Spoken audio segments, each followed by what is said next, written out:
Hello friends, आप सभी को मेरे इस यूट्यूब चैनल पर बहुत बहुत स्वागत है। और आज हम एक ऐसे विषय पर चर्चा करने वाले हैं जो अभी वर्तमान में बहुत ही वायरल है। खासकर एलआईसी से संबंधित जितने भी लोग हैं या एलआईसी एजेंट हैं, उन सब के बीच यह बहुत ही ज़्यादा चर्चित है। जी हाँ दोस्तों, मैं जिस विषय के बारे में बात कर रहा हूँ है क्लोबैक।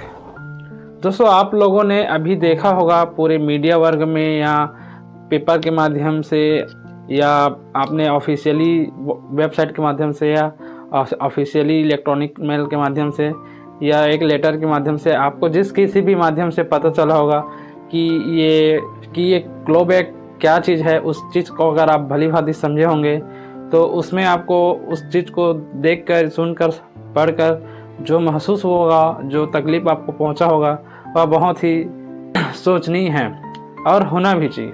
क्योंकि दोस्तों, हम एक एलआईसी एजेंट है और हमारा जिस बेस पे हमारा काम होता है उस बेस को ही अगर छीन लिया जाए तो फिर वह काम कैसा और वह राशि कैसा और वह उनका इनकम कैसा।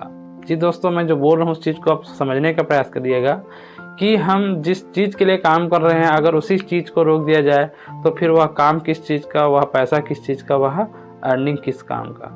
जी हाँ दोस्तों, मैं बात कर रहा था क्लोबैक का। क्लोबैक इससे पहले भी था और जब से ये 1 अक्टूबर 2024 को बहुत सारे नियम कानून चेंज हुआ है, प्लान में कुछ रिवाइज हुआ है, तो उस समय में यह क्लोबैक का जो सिस्टम है उसको भी ऐड कर दिया गया था, जिस वजह से पूरे भारत के 14 लाख एजेंट परेशान थे। तो दोस्तों, यूनिटी में ताकत होता है, मैंने सुना था और आज देख भी लिया। ये 100% सही बात है। अगर हम एक साथ रहेंगे तो मजबूत रहेंगे। पहले तो यह समझ लेते हैं कि क्लोबैक क्या चीज़ है। अभी भी आप लोगों में से कई लोग को यह पता नहीं होगा कि यह क्लोबैक क्या है और कौन से सर्कुलर में आया होगा, क्योंकि बहुत सारे लोग अभी भी अनभिज्ञ है क्लोबैक क्या चीज़ है। तो दोस्तों, क्लोबैक यह एक ऐसा सिस्टम लेके आया है एलआईसी ने कि अगर किसी भी एजेंट का पॉलिसी होल्डर 5 वर्ष तक या 5 वर्ष के पहले अगर पॉलिसी सरेंडर करवा देता है तो उस स्थिति में उसका जितना भी कमीशन उस एजेंट को गया था तो वह सारा का सारा वापस ले लिया जाएगा। ऐसा क्लोबैक में नियम था।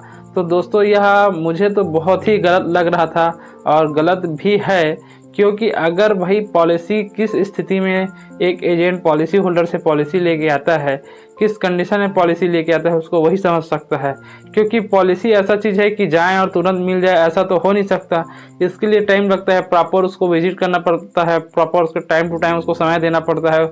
उससे 6 से 7 महीना, 1 साल, कई बार 2 साल से 3 साल उसके पीछे लगे रहो, तब कहीं जाके वहाँ से पॉलिसी निकल पाता है। तो मेरा कहने का मतलब सिर्फ इतना ही है कि अगर हम कहीं से भी पॉलिसी लेके आते हैं तो आप बहुत मेहनत से वहाँ से पॉलिसी लेके आते हैं। अगर उस पॉलिसी को चला पाने में असमर्थ होता है पॉलिसी होल्डर या किसी कारणवश अगर वहाँ सरेंडर करवा देता है तो उस एलआईसी एजेंट का क्या गलती है।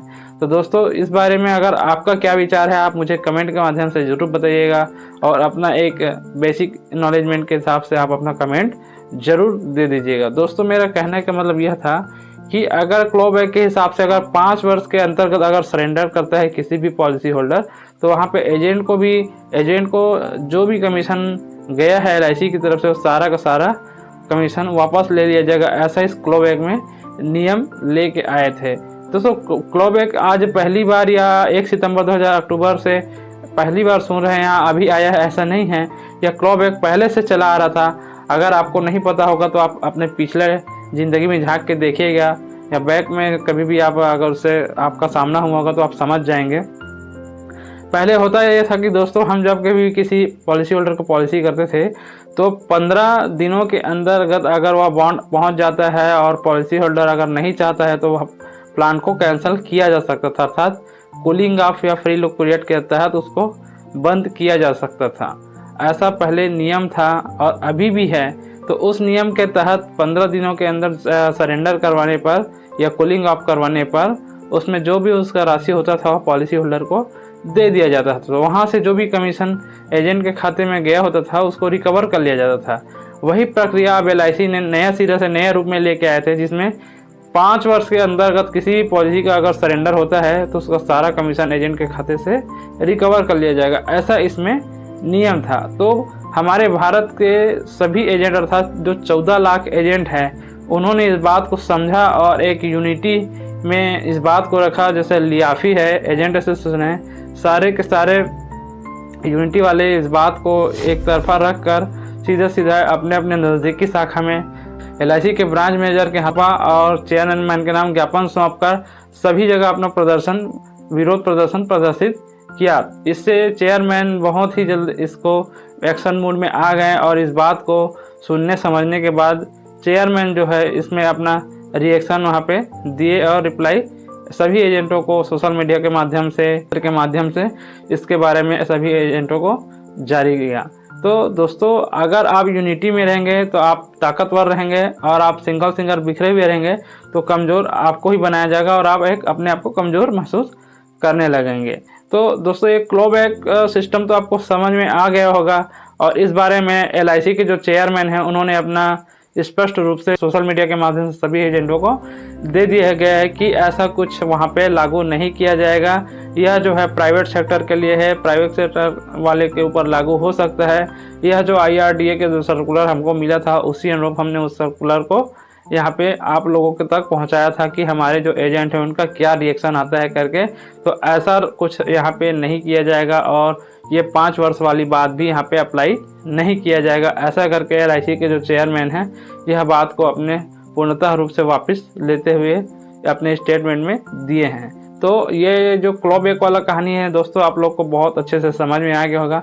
इसके बारे में वो बहुत सारे मुझे कमेंट मिले थे और वीडियो के मांग कर रहे थे, उस अनुरूप मैं यह वीडियो आप लोगों के लिए लेके आया हूँ।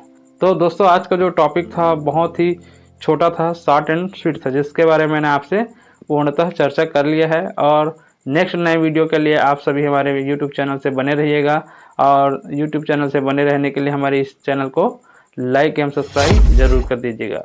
तो दोस्तों, आज के लिए नमस्कार एवं धन्यवाद।